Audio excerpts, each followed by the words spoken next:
adalah satu logam mulia yang tahan karat. Dia nggak berkarat ya. Kalau emasnya murni. Walau puluhan tahun emas itu di dalam kubang lumpur, emas itu tidak berubah warna, tidak berubah kualitas, tidak turun harganya. Artinya emas tetap emas kalau emas itu memang emas murni. Emas murni tidak akan terkontaminasi walau ditutupi batu ataupun benda-benda rongsokan. Di gudangkah, di manakah itu tertimbun puluhan tahun, emas itu kalau diambil lagi, bagaimana dulu dia tertimbun atau ditimbun atau disengaja atau tidak disengaja dia tertimbun dan bisa diambil kembali setelah puluhan tahun, dia masih tetap utuh. Itulah emas. Saudara dikasih Tuhan, tapi kalau dia emas palsu, hanya catnya saja di luar warna emas, walaupun tebal itu catnya, membungkus, membalut, mungkin di dalam itu besi atau batu, besi. Itu kalau masuk ke lumpur, itu akan berkarat dia. Warnanya akan luntur. Dari luarnya itu warna emas, kuning, mengkilat. Kalau dia masuk ke lumpur, berbulan-bulan, apalagi setahun, dia bukan emas lagi. Karena memang dia bukan emas. Waktu dikeluarkan dari lumpur, dia berubah. Nah, saudara dikasih Tuhan. Tapi kalau emas asli, dipotong pun dia, digergaji, serbuknya itu akan warna emas dan emas. Dipecah, ya bukan dipecah, dicincang begitu ya, dengan gergaji besi. Serpihannya itu pun akan tetap emas. Kalau emas memang tidak berubah, walau bagaimanapun dibuat. Bahkan emas kalau dibakar pun terus dibakar. Dia akan mencair saja. Mencair. Waktu dia dikeluarkan dari api, dia kembali menjadi emas. Jadi emas tetap emas. Apa maksud dari ilustrasi ini, saudara? Kalau emas tetap emas, maka iman tetap iman. Amin.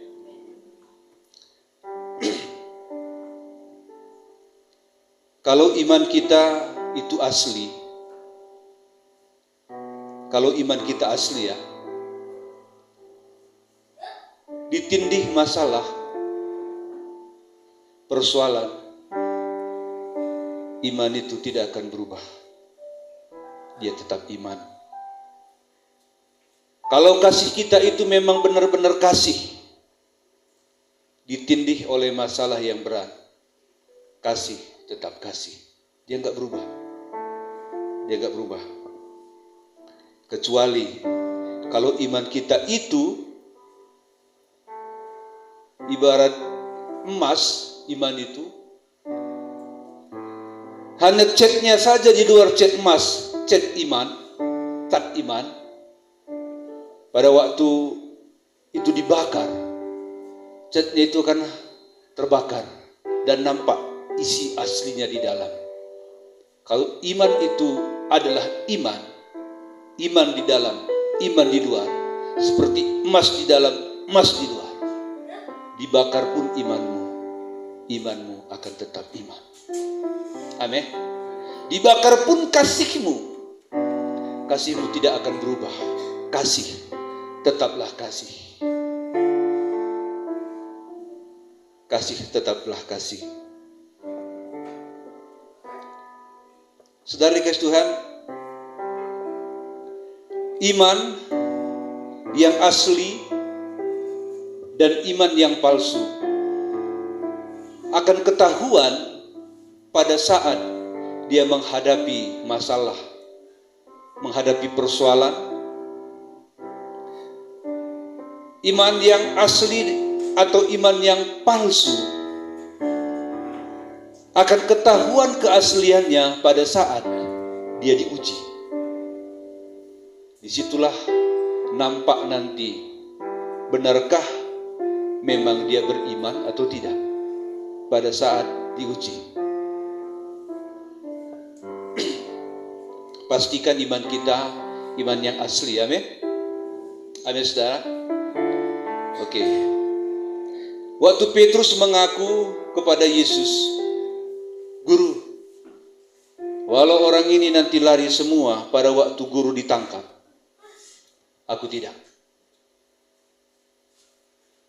Yesus langsung berkata, "Malam ini pun ayam tidak akan berkokok sebelum engkau menyangkal aku 3 kali." Yesus tahu bahwa imannya itu iman emosi, bukan benar-benar iman. Seringkali anak Tuhan kan imannya emosi, saya beriman, wah, tak terkalahkan. Oke. Tapi pada waktu dia menghadapi pengujian, disitulah nampak apakah dia benar-benar beriman atau tidak. Petrus berkata, "Tidak, Guru, aku akan tetap bersama-sama dengan engkau. Walaupun saya mati, aku akan mendampingimu."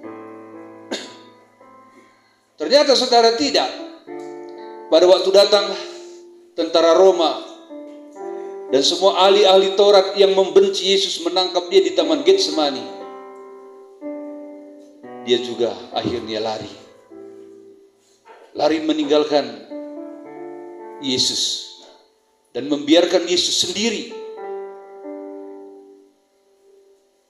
Saudara, kita harus punya iman yang sungguh-sungguh. Emas pun saudara bukan langsung jadi emas, tidak. Bukan dia langsung emas tulen begitu, bukan langsung jadi emas murni. Emas diambil dari tambang emas, campur batu, besi apa segala macam, kotoran yang kotor campur dengan emas. Lalu emas itu mulai dibersihkan, dipisahkan dia dari campurannya. Pendek cerita, akhirnya dia sudah menjadi emas murni. Baru dibentuk jadi perhiasan sesuai dengan pesanan ataupun selera. Saya dan saudara pun diambil dari lumpur, campur ya, kebaikan kita bersama dengan dosa kita campur. Lalu Tuhan ambil, dia proses, dia jadikan kita menjadi emas murni dengan proses. Akhirnya menjadi emas murni. Kita sudah diproses dan sedang diproses. Izinkan engkau diproses seperti pemrosesan emas, diproses, dibakar, dan akhirnya nampaklah iman kita benar-benar nanti satu saat, kalaupun belum sekarang, benar-benar menjadi emas yang murni, iman yang murni. Maksud semuanya itu ialah untuk membuktikan kemurnian imanmu yang jauh lebih tinggi nilainya daripada emas yang fana, yang diuji kemurniannya dengan api sehingga kamu memperoleh puji-pujian dan kemuliaan dan kehormatan pada hari Yesus Kristus menyatakan dirinya. Kalau emas yang fana, emas yang saudara pegang kalau ada, itu pun diuji, ya, diuji begitu, diuji kemurniannya, diuji dengan api. Ya. itu saja pun diuji. Saudara gak akan mau beli emas yang campuran kalau saudara minta yang asli. Tuhan ingin iman kita iman yang asli. Kalau emas di bumi saja diuji begitu rupa, maka iman kita juga akan diuji begitu rupa. Emas yang panah nilainya terbatas, tapi emas surgawi nilainya abadi. Inilah yang Tuhan mau, hati kita itu seperti emas. Saudara dikasih Tuhan, pada waktu Petrus lari, rupanya benar apa yang dikatakan Yesus. Imannya belum murni seperti emas. Tapi disitulah setelah dia gagal, dia sungguh-sungguh mengikut Tuhan, mencari Tuhan. Dan pada akhirnya imannya Tuhan dapati seperti emas. Kalau kita mau diuji, maka kita akan memperoleh puji-pujian dan kemuliaan dan kehormatan pada hari Yesus Kristus menyatakan dirinya. Hanya mereka yang mau memberikan dirinya diuji, diproses, supaya nilai iman kita itu tinggi. Tinggi nilainya. Kalau seorang pemuda mengaku dia cinta kepada seorang gadis, setelah dia ucapkan, maka dia akan diuji. Imannya itu akan diuji. Akan datang gadis yang cantik lagi, yang akan menggoda hatinya, menggoda cintanya. Bagaimana dia menanggapi, meresponi, di mana yang datang itu lebih cantik. Tapi dia sudah katakan kepada seorang gadis, aku cinta dia. Nah, saudara dikasih Tuhan, maka pacarnya itu akan mengujinya. Apakah dia tetap berpendirian teguh padaku pada saat ada orang lain yang lebih dari aku. Amin, saudara. Dalam kita mengikut Tuhan, kita telah ikrarkan janji, sekali Yesus tetap Yesus. Kita telah ikrarkan janji, mengikut Yesus keputusanku. Akan datang godaan yang menawarkan, ini lebih indah dari Yesus, ini lebih manis, lebih cepat.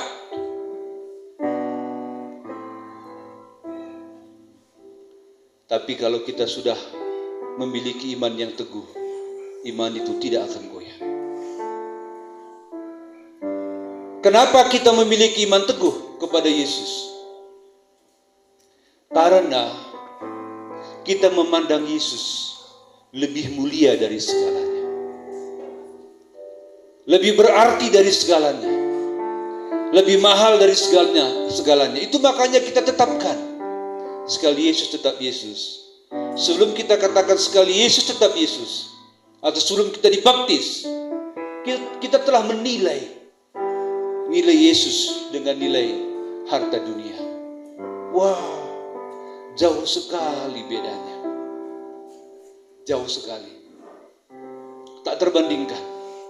Dengan apakah kita bisa bandingkan Tuhan itu?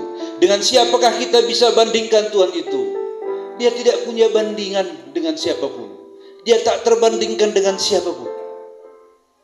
Dia tak tersandingkan dengan siapapun. Dia tak tersamakan dengan siapapun. Itu makanya seseorang mau dibaptis karena telah mengerti hal itu. Beda dengan baptis-baptis yang mau kawin, yang kita tanya, kamu sungguh-sungguh ikut Tuhan, sungguh-sungguh? Enggak. Dia enggak sungguh-sungguh. Buktinya setelah dia diberkati, entah di mana dia.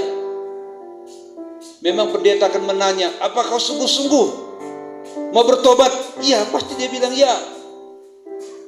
Kenapa dia bilang iya? Kalau enggak dia bilang iya, kita enggak berkati dia.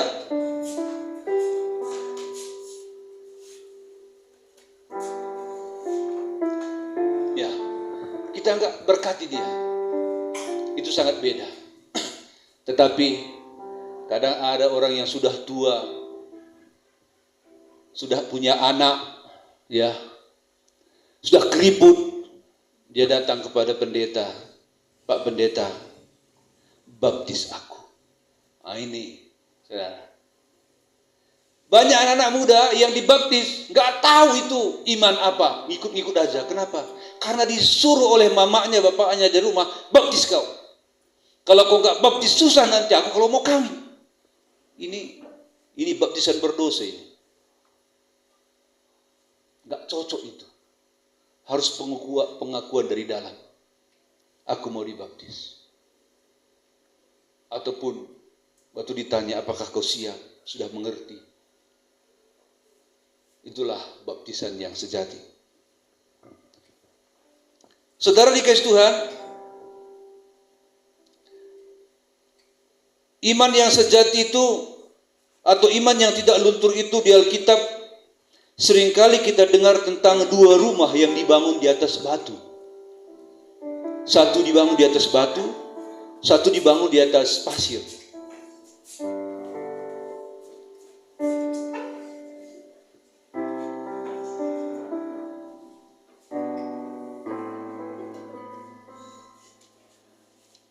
Ya.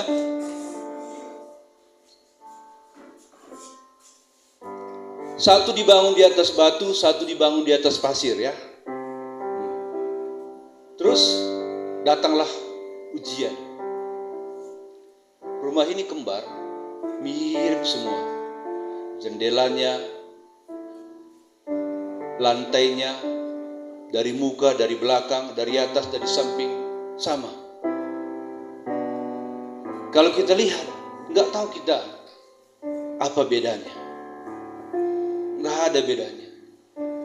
Tapi waktu datang banjir, melanda kedua rumah ini, satu runtuh. Karena dasarnya itu, dasar bangunannya adalah pasir. Goyang rumah itu satu. Runtuh dan hanyut. Dan rumah yang satu tetap berdiri. Tak tergoyahkan. Inilah iman yang sejati. Ini gambaran iman yang sejati. Sekarang saya tanya kita, bagaimanakah keadaan imanmu hari ini? Sungguhkah imanmu kepada Tuhan?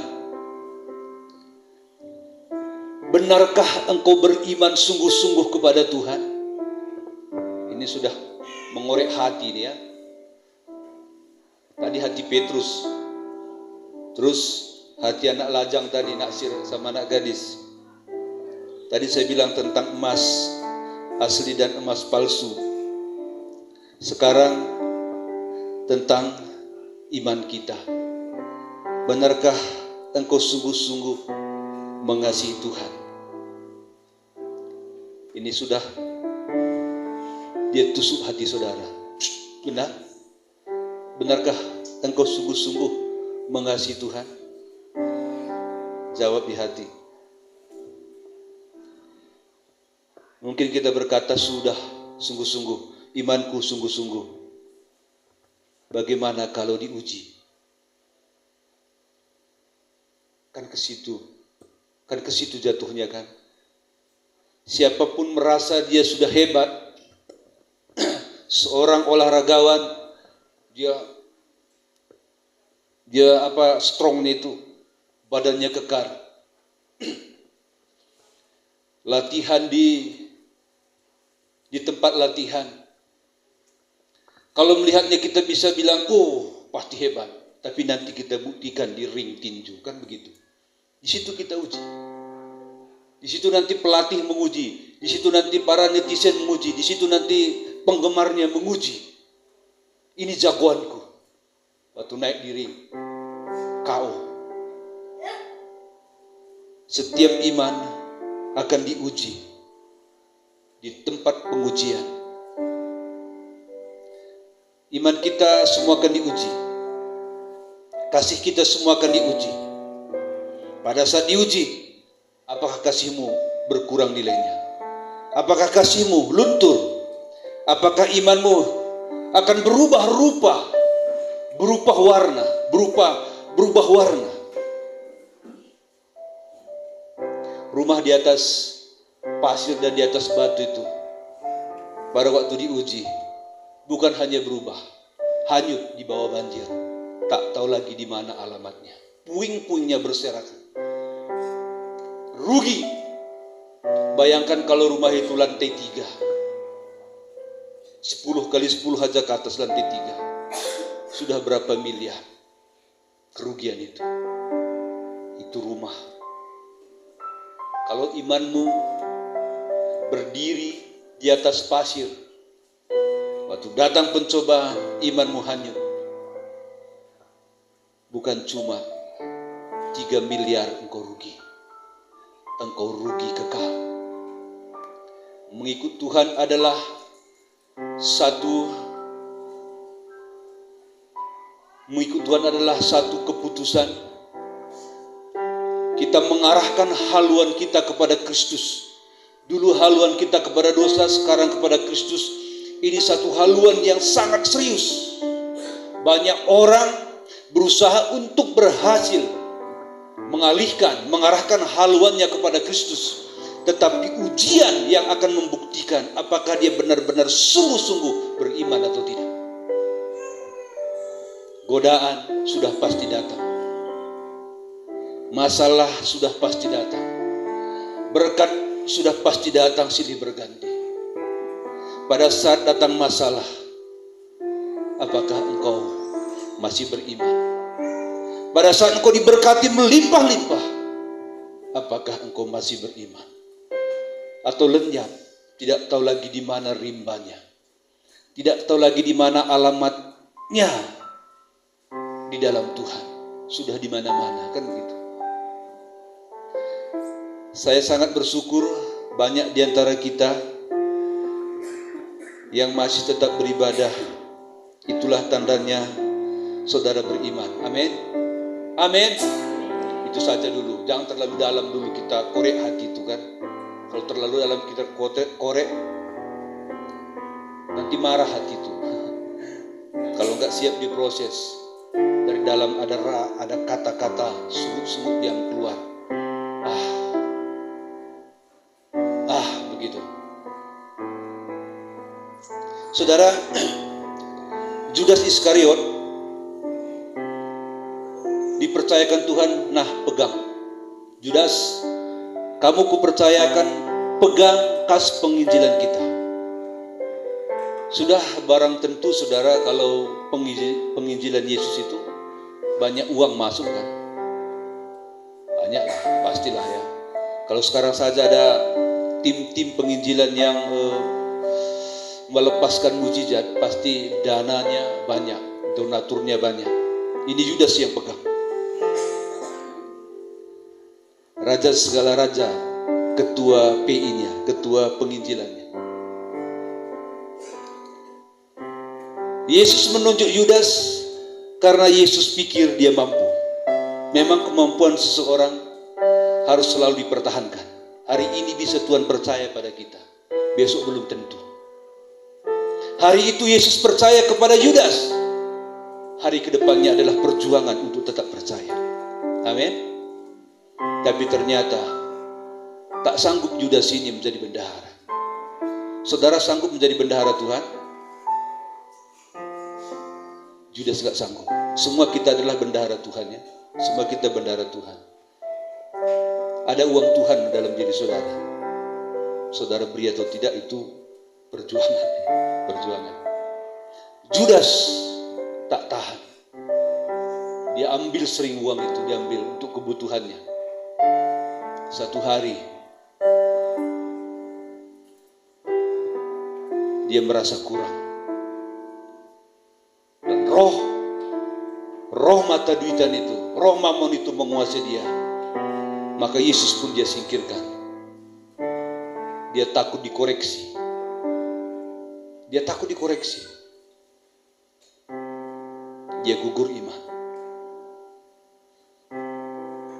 Ujian. Judas waktu diuji kemurnian imannya, sama seperti rumah yang dibangun di atas pasir, hancur, hanyut, tak tahu lagi di mana rimbanya. Judas pun kita nggak tahu di mana rimbanya waktu itu, tapi alamatnya sekarang sudah tetap di neraka. Mau jumpa ke sana, mau jumpa di sana, mudah sekali. Jangan-jangan dibakar aja di sini sedikit aja, aduh, ya. Saya kalau lihat orang mati famili orang lain gitu, selalu saya bilang, ya kalau menurut mata saya dia ke neraka ini. Kenapa? Nggak pernah ibadah seumur hidup. Bangga pula dia pernah cerita, kalau saya nggak pernah ke gereja, bangga pula dia. Datang pula kan, aku baru 2 kali seumur hidup. Bangga. Kebanggaan apa itu?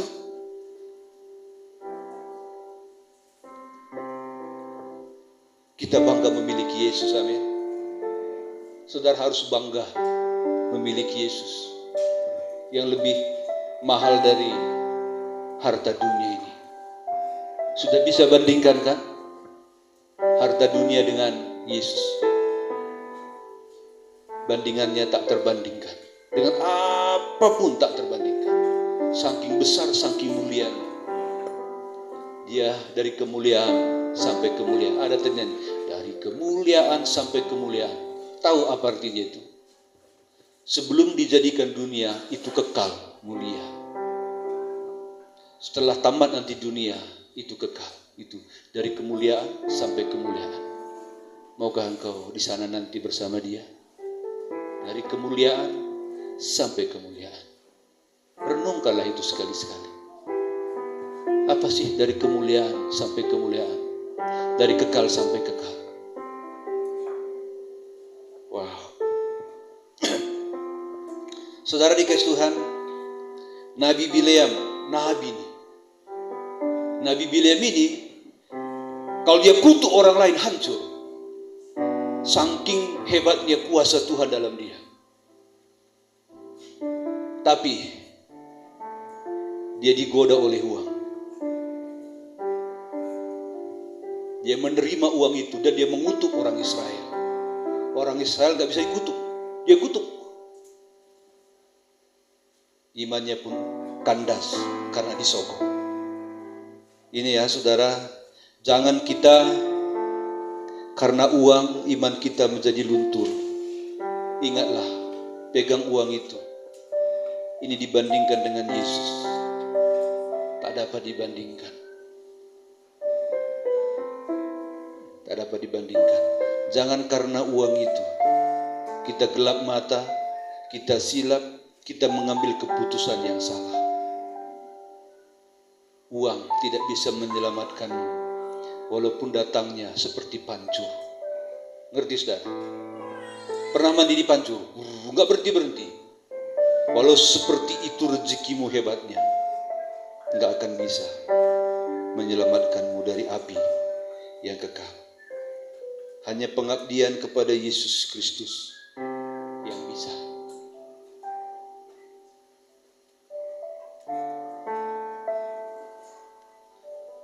Sekarang saudara,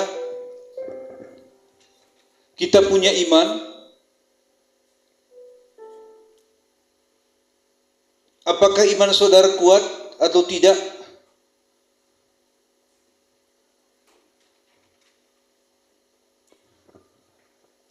Kalau datang pengujian, bagaimana iman kita?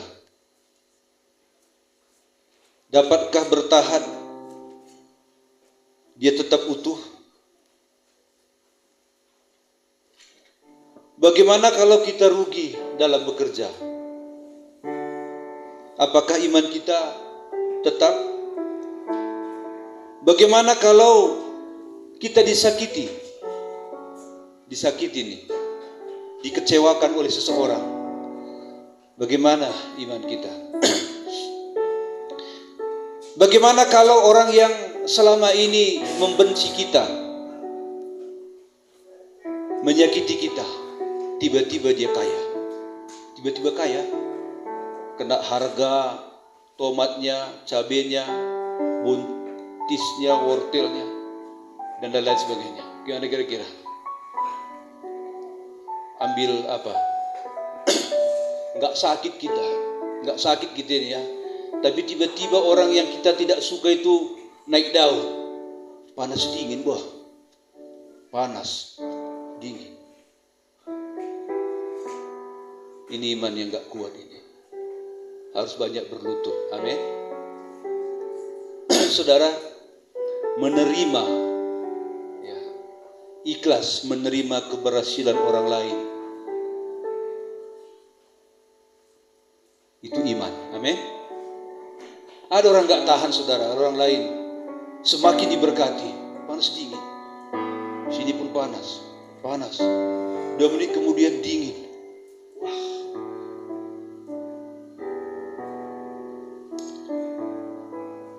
Kalau kita orang beriman, kita lihat orang lain hancur.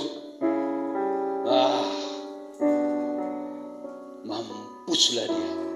Itu bukan iman. Itu iman KW 1, KW 2, KW 3, KW 3, KW itu. Tapi iman yang sungguh-sungguh iman.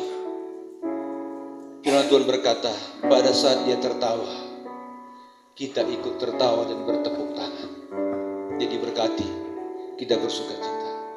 Pada saat dia jatuh, dia menangis, kita ikut sama-sama menangis. Kita beri penghiburan kepadanya. Orang yang beriman tidak ada lawan. Amin. Semua teman. Walaupun orang lain memusuhi kita, kita harus menganggap dia teman. Ada di sini yang dikecewakan, ngambek. Saudara, mengikut Tuhan itu harus siap dikecewakan. Amin. Bukan mengecewakan. Kalau kita dikecewakan, kita ditipu, kita disakiti, disitulah buktikan engkau beriman kepada Tuhan. Jangan loyo, laki-laki kelihatannya, tapi kayak perempuan imannya. Seperti putri malu, tersenggol dikit, layu. Tunggu 1 jam, segar. Yang senggol dia saja pun capung yang terbang. Nyamuk.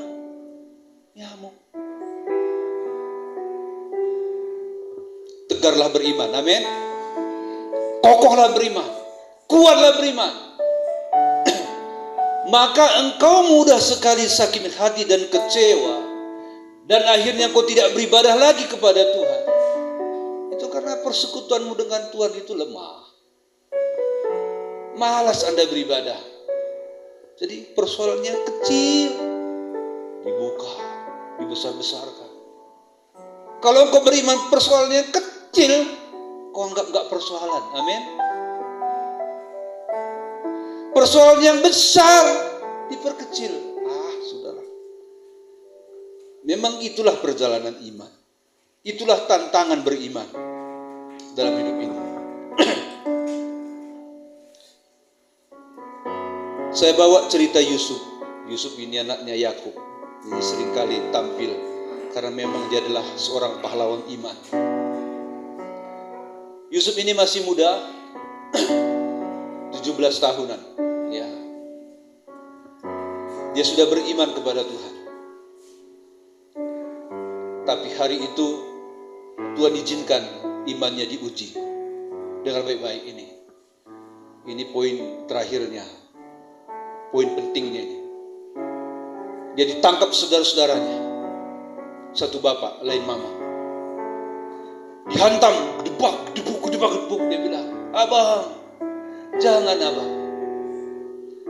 Saudara-saudaranya berkata, kita bunuh saja anak ini. Kita bunuh saja. Gak ada artinya dia hidup. Merugikan kita. Sakit hati. Karena Dia baik dan diperlakukan bapaknya baik. Dibuang ke sumur yang kering, dijatuhkan tanpa belas kasihan. Boom. Lalu saudaranya makan, mereka bumpakan. Kita apakan adik kita itu? Kita bunuh saja. Lalu datang seorang berkata, jangan kita bunuh. Kalau kita bunuh, kita nggak dapat uang. Kita jual saja. Oke, mereka jual. Dinaikkan ke atas sumur, dijual. 20 perak atau kesita, saya lupa. Dijual. Nangis dia saudara, air matanya. Abang, teganya kau membuat aku begini. Aku tidak akan melihat lagi mama, bapak. Mamanya sudah mati sebenarnya, tapi ada lagi mama istri bapaknya yang lain. Aku akan kehilangan kalian. Tak peduli. Dia terima uang. Lalu Yusuf sudah dibeli orang, dijual orang lagi, sudah dijual belikan. Akhirnya dia bekerja di rumah Potifar, kepala istana Firaun. Kepala istana atau kepala pengawal ya. Lalu dia di situ bekerja. Di situ iman Yusuf diuji lagi. Coba tampilkan di Kejadian 39 ayat 10 dan 12. Kejadian 39 ayat 10 dan 12.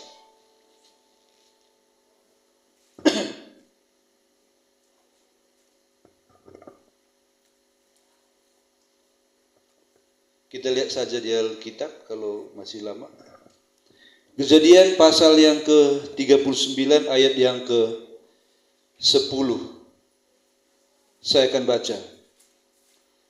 Ini di rumah Potifar, istri Potifar diam-diam jatuh cinta kepada Yusuf.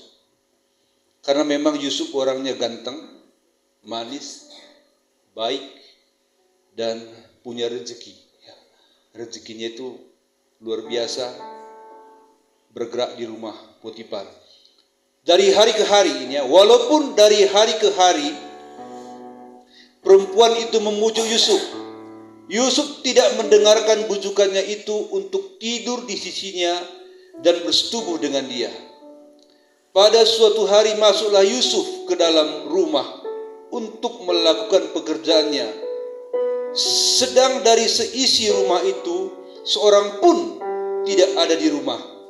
Lalu perempuan itu memegang baju Yusuf sambil berkata, marilah tidur dengan aku. Tetapi Yusuf meninggalkan bajunya di tangan perempuan itu dan ia lari keluar. Sampai di situ saja. Yusuf pada waktu itu diperkirakan sudah di atas 20 tahun. Pada waktu istri Potifar merayu dia. Kita sudah pasti tahu ya, kalau istri-istri pejabat itu pasti cantik-cantik. Gak mungkin jelek ya. Karena mereka punya uang banyak, jadi pasti cantik. Dia rayu Yusuf ini. Yusuf ini kan seorang laki-laki yang normal. Diuji dengan kecantikan seorang istri bos. Itu gak mudah, saudara. Pada waktu itu gak ada orang di rumah. Gak ada orang di rumah. Inilah imannya diuji. Imannya diuji habis-habisan. Tapi dia menolak. Tidak. Kata Yusuf, tak mungkin aku melakukan hal ini. Mengkhianati tuanku, suamimu, dan berlaku jahat kepada Tuhanku. Akhirnya, karena Yusuf menolak, dia dimasukkan ke penjara karena difitnah. Istri Potifar berkata, dia mau memperkosaku. Masuk dia ke penjara. Ini ujian iman. Terus waktu dia masuk penjara, di situ Yusuf ini berharap supaya dia bisa dibebaskan. Ya. Pada waktu itu dia menafsirkan mimpi juru minuman dan juru roti. Mereka bermimpi duanya, juru minuman dan juru roti.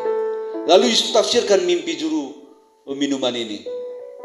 kamu nanti dikembalikan ke jabatanmu yang semula. Tapi juru roti akan dihukum. Tapi Yusuf berkata, juru minuman, nanti kalau kamu sudah keluar, tolong kasih tahu kepada Firaun ya, aku nggak ada salah di sini, keluarkan aku. Dia bilang, iya, nanti saya laporkan tentang kebaikanmu. Tidak, dia dilupakan. Sampailah 13 tahun. 13 tahun. 13 tahunlah iman Yusuf di bawah rongsokan. Iman Yusuf diuji selama 13 tahun di lumpur, penuh dengan rasa sakit, rasa kecewa, mau dibunuh beberapa kali. Waktu ditangkap dia karena dituduh memperkosa istri Potifar, itu dihantam babak belur. Apalagi dia seorang budak. Sakit, tapi imannya tetap iman. Amin, saudara. Kasihnya kepada Tuhan tidak berubah. 13 tahun dia di bawah, terpendam, diuji habis-habisan. Itulah sesuai dengan judul firman Tuhan tadi, emas akan tetap emas, iman akan tetap iman, kalau memang itu benar-benar iman. Saudara, hari-hari ini nih, ada di antara kita yang diuji imannya, ngambekkah? Tidak mau lagi ke gereja kah? Halo, dengan apa saudara diuji? Dengan berkat melimpah? Bisa. Dengan disakiti orang lain? Bisa. Rugi? Bisa. Diputuskan pacar? Bisa. Disakiti suami? Bisa. Dikecewakan istri? Bisa. Ditipu tetangga? Bisa. Bahkan menipu orang lain? Bisa. Ada kesempatan menipu, tidak ada orang yang tahu. Dalam bisnis seringkali seperti itu. Orang bisa kita tipu, tidak ada yang tahu. Karena lawan kita bisnis itu bodoh orangnya. Suka-suka kita mau membuat dia untung atau rugi. Dia gak bisa berlawan karena lemah ekonominya. Itu bisa saja terjadi. Ada hari-hari ini yang lemah imannya. Bandingkan dengan iman Yusuf ini 13 tahun sobat. 13 tahun dalam penderitaan yang mengerikan. Tetapi saudara, setiap iman yang diuji akan ada upahnya. Amin. Ada upahnya saudara. Ada upahnya. 13 tahun kemudian dia menafsirkan mimpi Firaun. Mimpi Firaun dia tafsirkan. Lalu Firaun berkata, kuangkat engkau hari ini menjadi Perdana Menteri. Engkau bawahanku di negeri ini. Wah. Izinkan iman kita diuji. Izinkan iman kita itu diproses oleh Tuhan. Supaya kita mendapat kesempatan untuk diorbitkan. Untuk dipromosikan. 13 tahun bukan jangka waktu yang pendek, itu jangka waktu yang panjang.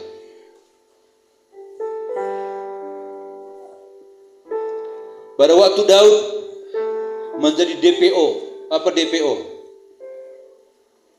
Ya, daftar pencarian orang. Yang mencari dia langsung Raja Saul yang turun tangan, mengejar dia ke lembah-lembah.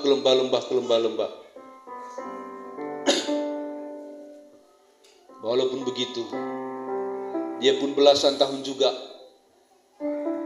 dikejar-kejar oleh maut, dikejar-kejar oleh kematian, tapi dia tidak pernah membalas.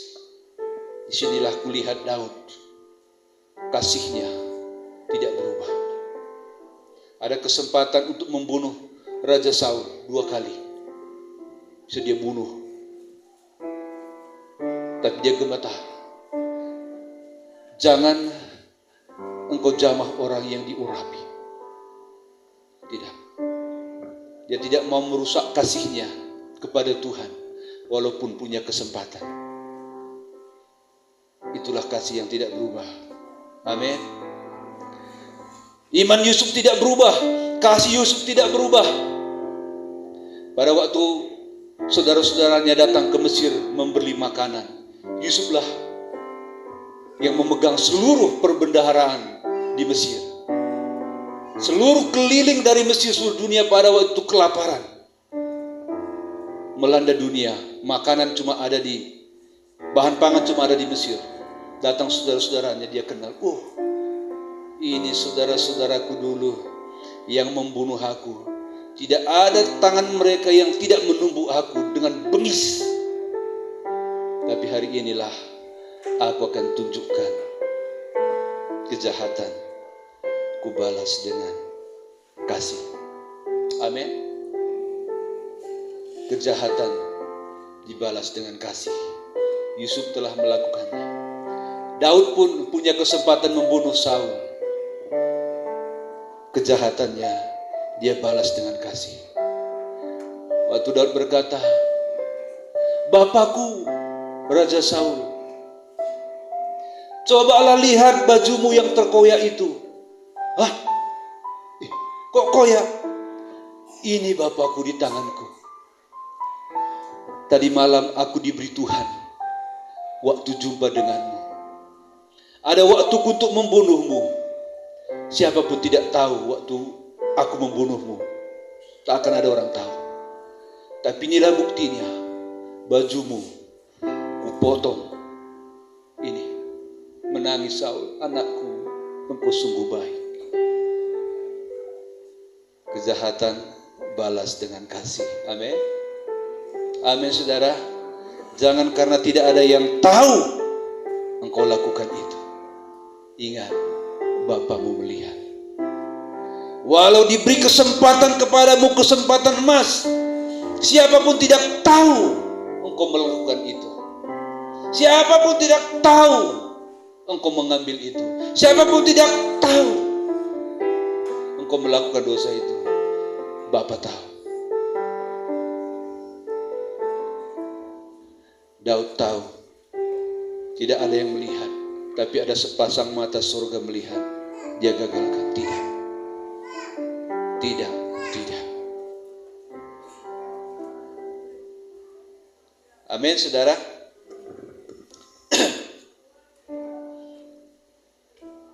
Daud pada akhirnya diangkat Tuhan menjadi raja. Karena terbukti imannya itu tak berubah. Yusuf pun diangkat Tuhan jadi Perdana Menteri. Karena terbukti imannya itu tidak berubah. Walau telah mengalami pergolakan. Ya, gelombang demi gelombang. Tertanam di dalam penjara. Yusuf. Waktu keluar. Tidak berubah hatinya kepada Tuhan. Tuhan sangat bangga kepada orang yang berani mempertahankan imannya murni.